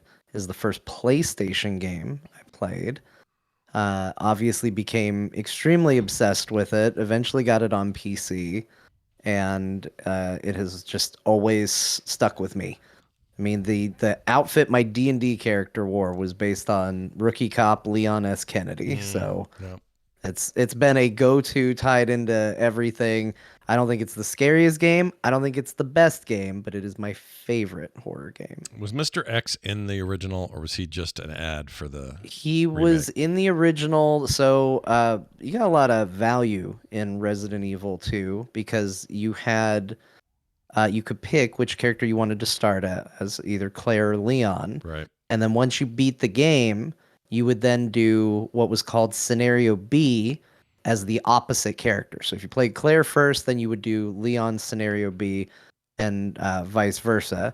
And Mr. X showed up in Scenario B. So he was a character, but not a lot of people saw him because they beat the game like Scott one time. Yeah, but now that he's in halfway. the first half, I got the whole thing. It's different. It's different. You've beaten 50%. You haven't beaten the final boss of the game. You can't say that you beat. All I know is Resident Evil credits 2. ran and that disc was done. Yes, credits ran. Yeah. Marvel movies don't ever have anything after the credits, Scott? I mean, they often have a little stinger, but Okay, well, this is a gameplay stinger that takes a substantial amount of time. yeah, I don't know. Maybe one day. So, Maybe one day. I couldn't do it. anyway, Mr. X is a Resident Evil nightmare. 2 He is is a the answer. nightmare. Mr. X is in the first game, and he does, much like later when he was just put in the game proper, he has the best scares in Resident Evil 2 because throughout that game, it is very rare do they ever change the geometry because Resident Evil's notorious, static painted backgrounds, right? So it's not like it's a 3D world where things can be interacted with. And Mr. X kind of broke that rule. There's a part where he comes into a room and you either kill him or run away. And then you run outside of that room and you're running along a hallway that would run parallel to the room you were just in. And he breaks through the wall. It's one of the best scares because, again, in that time, that would be rare. They had to put a lot of work to get him to break through a painting 3D background that wasn't just geometry. So he also is his part of the game is what would inspire Nemesis for Resident Evil 3. Oh, well, that would make sense, I guess. Yeah. Nemesis was my first experience with, because I didn't play the second disc of 2 when it was new. Back in those days, I didn't know about Mr. X. So the first giant, non-stoppable, always shows up in the game dude for me was Nemesis. And then Mr. X was just a horrible reminder of that. Yeah. And I'll never play 2 Remake again. Maybe one day I'll do the second half. I don't know. The game scared me, dude. It's a different kind of scare, though. 7's a different horror than 2 Remake or even any of the other REs. Like, 7's like true Sam Raimi, old school, like, gross. This is really a horrible place to be and do things. Whereas those games were more like just tension. Like, it's so much tension about where's Mr. X and when I'm going to see him again and how fast is he going to run and do I hear him down the hall? Oh, I hate that guy. What a dick. What a giant dick. Here's one from a text says, for Core, I was browsing Steam and saw a game called TCG Card Shop Simulator. Currently overwhelming positive reviews. There's a free prologue as well. I haven't played it yet, but it sounds like it might be up the Core alley. Nick, a.k.a. Adol. Nick C is his name. Yeah, this has been getting a lot of play and a lot of streamers play it. A lot of people are interested in TCGs play it. I don't know if either of you have checked it out. I have it wishlisted. I haven't played it. I'm not that big of a, like, open packs and see what I got kind of guy. So it doesn't... I think the idea is you design the cards and packs and stuff. I think. Do you? I don't know. I probably haven't given it enough attention. I think that's where, like, it tickles, because everyone, even when I was playing my Magic days, it would, it's a fun little activity to make your own card designs and stuff using software that's available for free on the internet, so I think it probably just tickles a lot of nerd itches. Yeah. I think. I don't know. That was my I assumed that's there because otherwise why would it be overwhelmingly positive? Yeah. I get a little funny about this sort of stuff because it just reminds me that there was a time in my life where I had a complete set of the first series of Pokemon trading cards. And I sold the whole set not long after it had come out for like $450, which sounds like a lot of money. And at the time, as a kid, seemed like a lot of money. But now, those same cards would sell for so much more money than that. Does that ever bum you out? You're like, okay. It bums me out as often as when I think about the fact that my dad was offered to invest in Gatorade, and he told the person who is going to drink something called Gatorade. John. Yeah. That's like when my sister's husband's family owned Dunford Donuts, and then they sold it for a pittance, and now Dunford Donuts worth like billions. Yeah.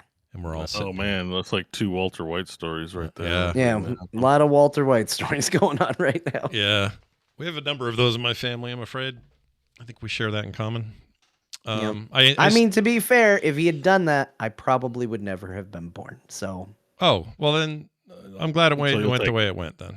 You know? Yeah, we'll take it. Yeah, where you would have never gotten to know us. There's no core. There's no pizza. There's no wild pizza day at the house, and then Alexander coming into the world. None of that exists. That pizza would have never been delivered, so I would have never been bored in the kitchen. That's right. You know? Bored in the Kitchen, a romance novel by John Jagger. Yeah. Here's one for Bo, did you say? Oh yeah, you did say. You talked about why people like to open stuff or whatever. Yeah. But I will say, I was looking at the trailer while you guys were chatting, and I'm like, it doesn't. I mean, it's only $16, but it's these games they appeal to Scott, but they do. But even I have to be picky about it. I have to be picky. You know what I mean? Yeah.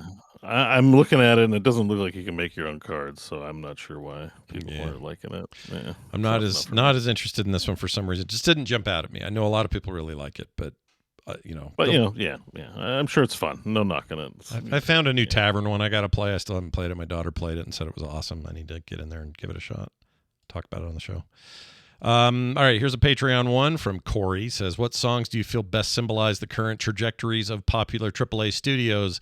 Bungie, Blizzard, Square Enix, From Software, etc. So this is a little tricky. I think what Corey's asking is, like, would you take a song like We Built This City and apply it to City Skylines 2 or something? You know what I mean? Like, I think that's kind of what he's asking. What best symbolizes, except not in games, but for the studios. Yeah. And the problem. Oh man, I'm so bad at thinking of song titles that this is really hard to do. Yeah, this one's hard. Me, try Square Enix. I love the question. The question's really good. You take Square Enix because you love them so much. What would you do there if you could? Any song. What's that song that's got hold on. Maybe this is a good use for Chat GPT. Yeah, hold on. Find out come back to me. Okay, I'll come back to I'm going to use AI to solve this problem. How about Butthole Surfer?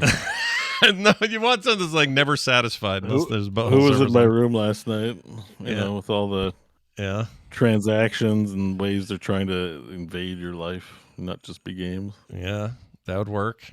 Like for Blizzard, I want like things might. Oh, you know what? I got one for Blizzard. Here you go. What's that song where it goes, "Hey child, things are gonna get better. Things are gonna get brighter." You know what I'm talking about? There's like they're at a place where there's maybe like things got bad and then kind of and then they got bought out. Maybe we're gonna get to see a Blizzard in a Phoenix way. So it's a little bit like, you know. I got one for Square Enix. All right. Square Enix's song is "All Apologies" by Nirvana. It's good. That's good. That's actually like half the game industry, but yeah, we'll go with "All Apologies." All right, excellent. ChatGPT delivering today. This is good. Yeah, let's see if I can do the others. How about, let's see, Bungie. Bungie just laid a ton of people off. Oh, it's a song for each company? I thought it was for all of them. No, for like each one. Right. Or maybe he means all. Bo, you make a good point. He doesn't really say separate. What song? Well, he uses plural. What songs do you feel best symbolize the current trajectories of popular A studios? I would appreciate just a little more clarity on the. Did you mean songs for the entire industry? But he didn't say industry, so It's like I could say, what's a popular song for when? Like, and it's so weird what's going on because like From Software is like a darling, but I guess they're getting bought by Sony, and everyone's like, "Don't buy them." Keep away, Sony. So what's the song for Keep Away? Well, how about Keep away, Sony. La la la. how about this You're a one? big Sony. Do you know the song "Closing Time"? We could use that for Bungie. Yes. Yeah. That's good for Bungie. I could use that for Ubisoft. Closing time's really good. Closing time, or you could Well- do like "Take This Job and Shove It," or I ain't working here no more. "It's the End of the World as We Know It." Yeah, that's pretty good. Sony feels fine, I guess. What about is there one for Everybody Hurts? Because that's an iconic meme song. Everybody hurts. That would be pretty good. That's Bungie. That's probably Bungie. They're all just everyone's in pain there. Yeah, Constantly. and it's only sometimes because they've had success. So there's sometimes that works good. Actually, that's a good song for them. From I don't know what you do with From. Like simply the best. You're simply the best, better than all the rest. That would probably work Yeah. because in their niche, it's true, isn't it? Or how about this one? This is a Chat GPT potential I- one. Yeah. There's got a one for song, Square there's a Enix. country song called Winner at a Losing Game. What about for Square Enix, Faith by George Michael? You gotta have faith. The faith. Yeah. Yeah, because they're always doing stupid shit like we didn't like this game, but then they still produce bangers. You got to believe in Yoshi P. He's Yeah. holding that company together. He's Yeah. saving them constantly. He's like, guys, come on. Yeah. I did 2 games at the same time for you. I got one. Ain't no mountain high enough for From Software. It also would be a good Square Enix one because no matter how good the games sell, it's not quite enough. Oh yeah, if you take that meaning from it, like there's nothing good enough for you, like, that works. I like that. They also say "Boulevard of Broken Dreams" by Green Day. How does that work? I'd have to listen to the lyrics. I can't remember. I love that album, but well, anyway, I think we've bled that monkey dry. Yeah, that was a good one. I Good like that a question. lot. Yeah, it was Well, awesome. that certainly is an expression. Yeah, and also for some reason, Sheets is telling me I'm not connected. Why? You guys are fine. I'm I fine. can still hear you. Everybody's fine. You're still Aye, connected to us. I think. Do you want me to read the next questions? For Yeah, you, if you don't mind, read the core. Is it no the one from Shanafan? That's I think. core. Yeah. Okay. So from Shanafan, core question for Bo.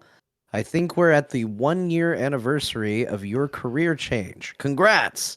Do you miss having your old office job at times, or has it been a smooth transition? That's a nice question. So career change is not quite how I'd categorize it. I still work there. So I just work there less days, but it's been great. Yeah. I focus more time on games. And you work remotely, right, with them, or do you? go in? A little bit of both. Okay. Actually, I do go in, but like once a week. Yeah, but it was smooth. Yes. Do I miss it? No, of course. It's nice to be able to have a better work balance between the show and content creation and a day job. Yeah. But and I'm appreciative for all the core patron supporters for allowing me to do that, and I'm still, of course, working on stuff. Yeah. There's always Yeah, it's something. good. But Yeah, nice that's good. question. No, Thank that's a you. great question. Thank you, Shanafan. I'm just glad it wasn't about like 2K25 basketball games or whatever the shit he's playing these days, Sure. or Call of Duty or whatever boring He ass decided games. not to troll us with Whatever bullshit he's playing. Yeah, at the whatever moment. shit Go- Shanafan's Go up into to. the core Discord and say, "Man, I hate microtransactions," and you'll meet a man who's like, "I love I microtransactions." love them. They're I wish so they'd good. get more money out of me. Yeah, that sounds about right. All right, here's one from Will. Hi, Scott, John, and Bo. All right, Just Will. wondering if you Hi, guys Will. saw the interview with Rod Ferguson of Diablo 4 fame, where he hinted at the possibility of new story content coming in with new seasons rather than waiting until the next expansion. If so, what do you think about that possibility? Thanks again for all you guys do. Take care, Will. I hadn't heard this, Oh. but what do you think of that? If you guys want to go first, but I've got No, you go ahead. It sounds like you got a take that is yeah. hot. Yeah. Let's hear it. Well, remember, I hated the campaign in the game because it made me feel like there's no more expansions coming. This sounds like that kind of talk. It sounds like defeat of stock right there. So that's what I think. I think, please, next expansion. You started this whole deal saying we're going to release more expansions, and well, here we go. Here's the descent into they're cutting our funding, boys. Can we still make games with 2 people? Yeah. Yeah, I mean, I said it. If you go back to post, us talking about Diablo 4, I said one of my biggest concerns, because I've always stood by that Diablo 4 base game feels like a really elongated Act 1 turned into a video game. And then the expansion doesn't even feel like a complete Act 2 based on what I've heard and what I've seen. Mm-hmm. I think uh, this feels like trying to acknowledge where there's a problem, but this doesn't do anything for me because I want to sit down and I want to play Diablo 4. That's what I want. I want the game to exist. I want to play it and then worry about end game. Like worry about your seasons. The people that want the story for Diablo 4 are not the people that are going to be the ones in it for the long haul. They're not the people that want this just extended experience of like, oh, I gotta log in, I gotta get more story, I gotta get oh, here, drip feed me more story, Diablo daddies, please. Mm-hmm. They're the people that are gonna get in, play the game once, and go, all right, that's what the story of Diablo 4 is, and then move on with their lives. Probably. Some might stick around and do a little bit here and there, but they just want the story. That's what they want. So I want them to complete the game, not drip feed the game. I want them to tell the story of Diablo 4 and then do seasons. And if you want to put some story or interesting things in those seasons, more power to you. But just put it out. I'm not interested in getting little tidbits of Diablo for however long this game clings to life. Hmm. I just want to play the video game. So That's what I want. Your complaint is that it already was the expansion method is already a weird trickle that isn't complete. Why would solving this be giving us a more frequent trickle but never complete? Yeah. Right? Right. Because Exactly. I don't have faith that they're even going to finish the story. I think Bo's 100% right. Mm.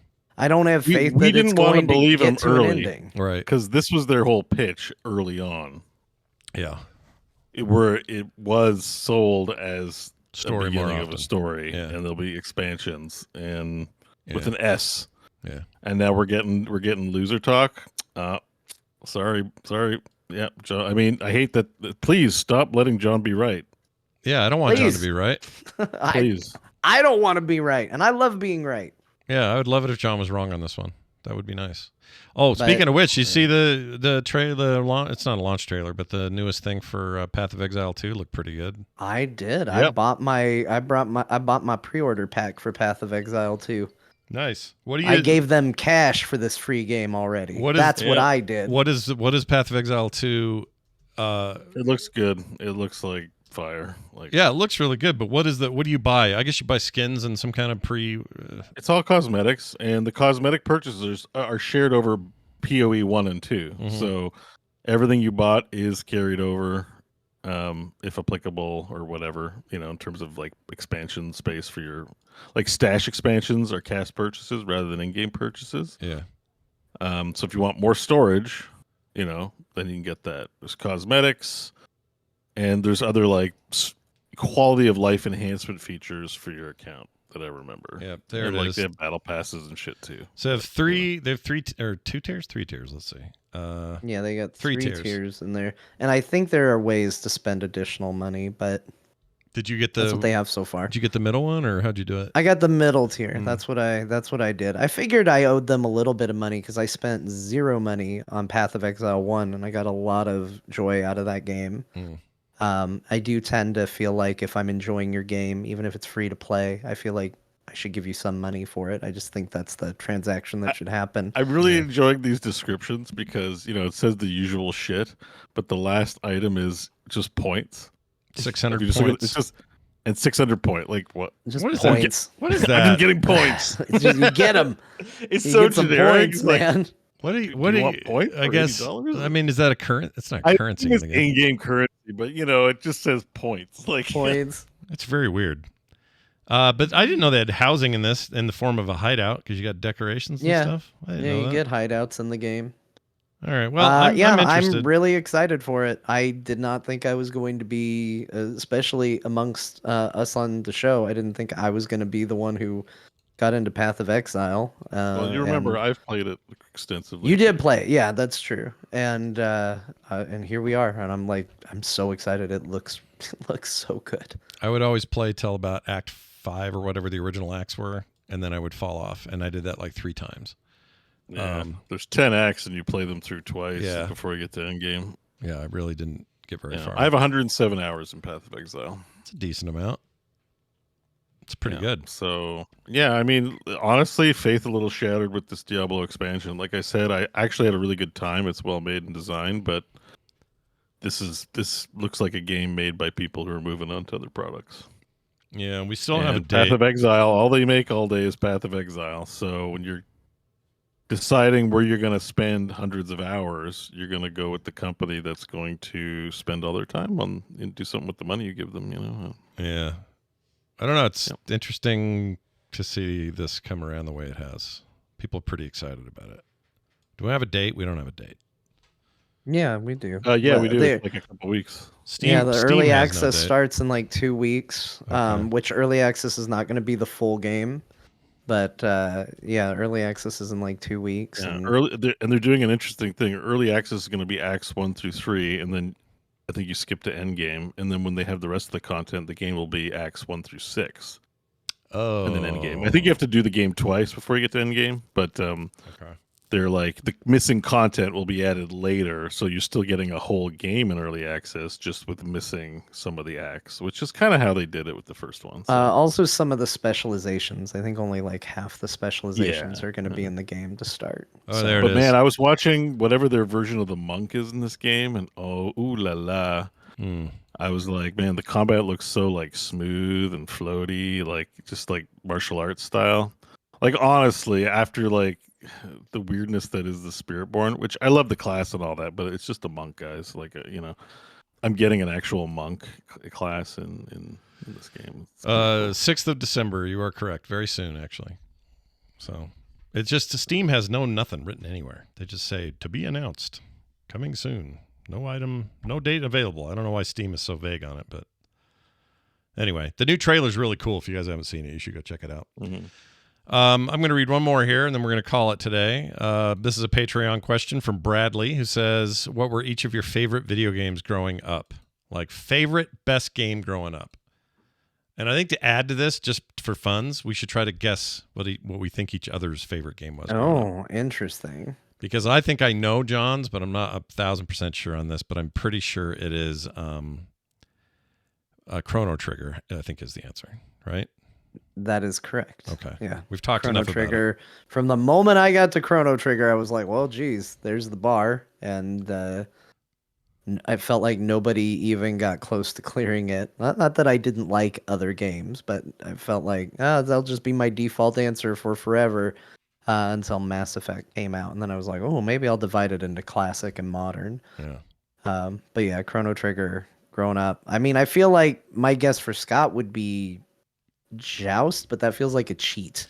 It's a little bit of a that cheat. You love I do- Joust. I don't know if that would be your answer to this question, though. Yeah, my Joust is probably the right answer for a thing I can just always return to or whatever. But as far as like, especially as a kid, even though I was so steeped in arcade stuff because my dad had arcades, it was just like in our life all the time.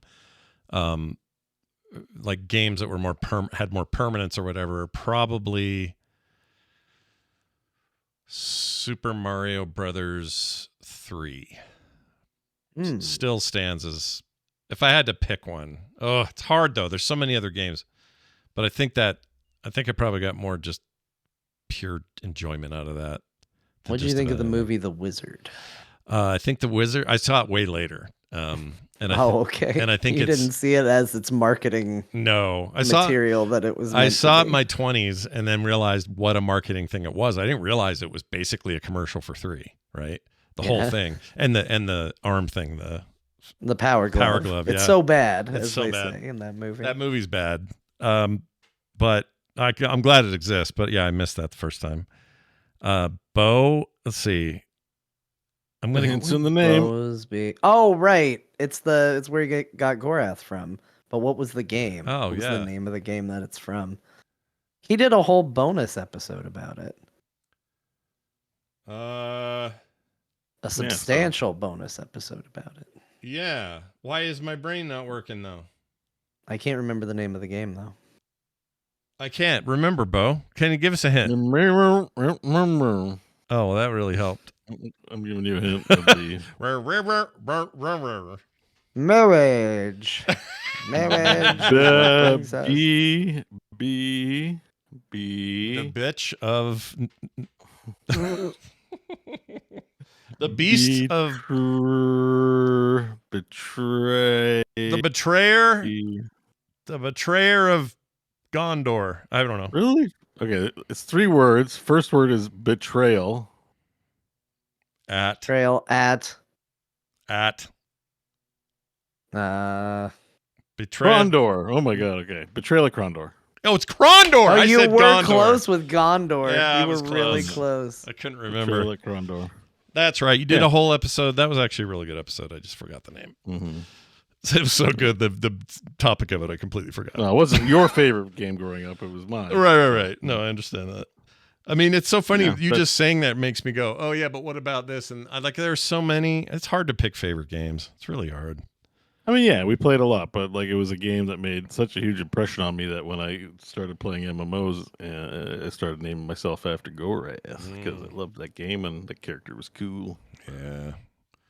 I'll throw one in for this game no one played but me called Crazy Climber in the 80s. It was an arcade game, but just thinking about Crazy Climber makes me want to play it.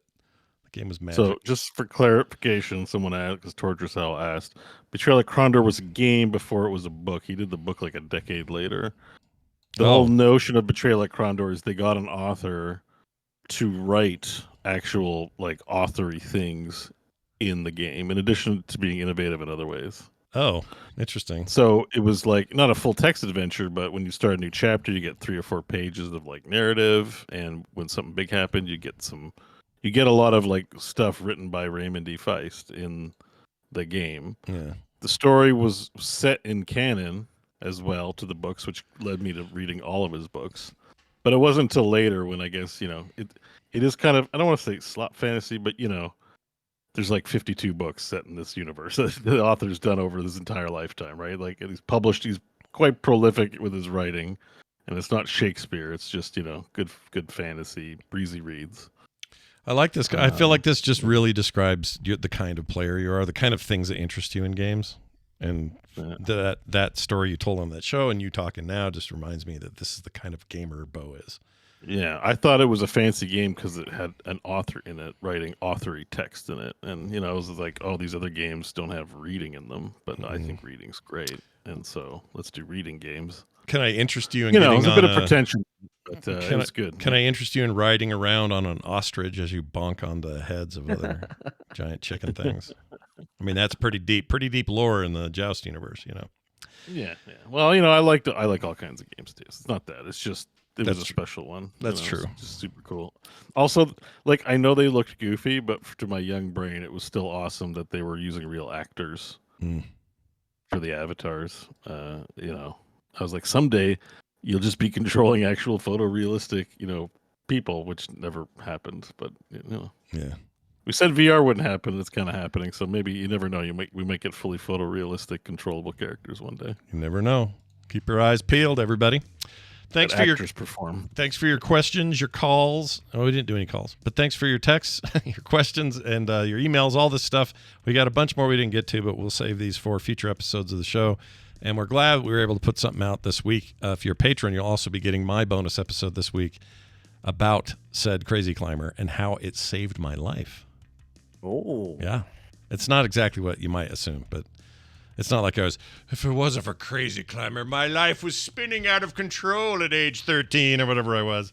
There I was on the side of a mountain thinking, what do I do in this situation? And then I thought back to my time with Crazy Climber, and I thought one hand above the other, followed by my feet. That's right. And you got to avoid the bird poop and the eggs. Oh, saved my life. Anyway, you'll find out why soon enough if you're a patron of the show. But in the meantime, join us on there, patreon.com/core show. Get no commercials or ads of any kind. Pre-show content every week, including this week. And we're going to put, for those who are just public listeners, we'll do a little special extra today.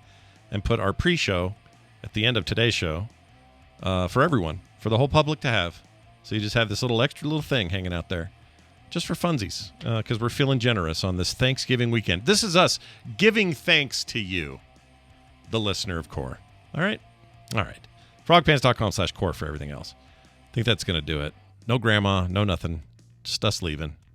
Bo, any final words? You want to say anything before we go? No, just GG. Have a great Thanksgiving holiday. I guess that callback doesn't make sense because it's on the pre-show. But enjoy your holidays. But they will It's soon a callback to what they're going to hear at the end of the episode. That's so right. It's a teaser. Yeah, teaser. Right. There you go. Right. Nailed it. John, any final words before we go? So there I was on the side of a cliff thinking, how did I get here and how can I get out of this situation? Yeah. Then I thought back to my time with Crazy Climber and I thought, it's just one hand over the other. And there I was at the apex, finally saved by a video game. Wow. Okay, hang on. Oh, sorry. It sounded a little like Daryl Optimus. Everyone in the core guild's like freaking out right now. They want you to talk. Oh about Dio. shit! I totally forgot to do this. Freaking Tanner would kill me if I forgot or if I did this. All right. So we had something happen in the core guild. Where did I write this down? I didn't. That's the problem. Okay. Sorry. Today was weird, and so it kind of effed me up. All right. Let me pull this data up. Here we go. The core Mythic Dungeon Open we had the Mythic Dungeon Open winners to announce. Okay. Oh. The winning team gets 500,000 gold. That's no small shoot. amount of gold. Did I know. participate? Because I don't even play well, but I could use that kind of gold. You sure didn't. If you did, you were hidden in a corpse of a boss or something. I don't know what you did. Okay. But here's what we've got. Team 3 won with a score of 15.25. That's Print, Grieva, JT Dev, Rusty Nails, and Shinobi. Team 2 was second, Team 4 was third, and Team 1 was fourth. Big congratulations to Team 3 on their win. 500,000 gold for your efforts, folks. Nice job. Well done. Did they not do team names? Why is everybody named like a Square Enix Creative Business Unit 3? Like, we should let them name their teams.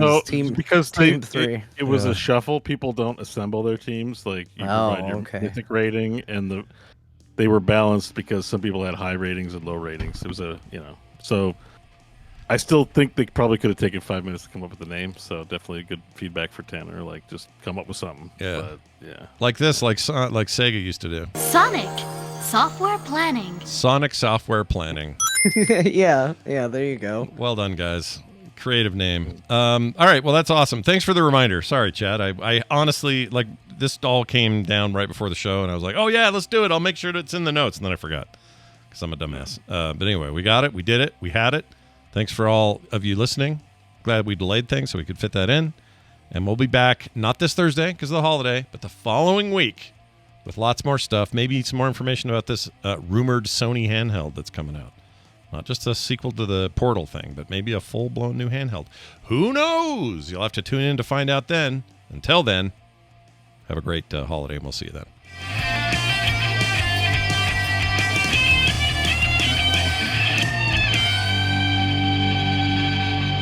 Those pants are made for frogging, if you know what I mean.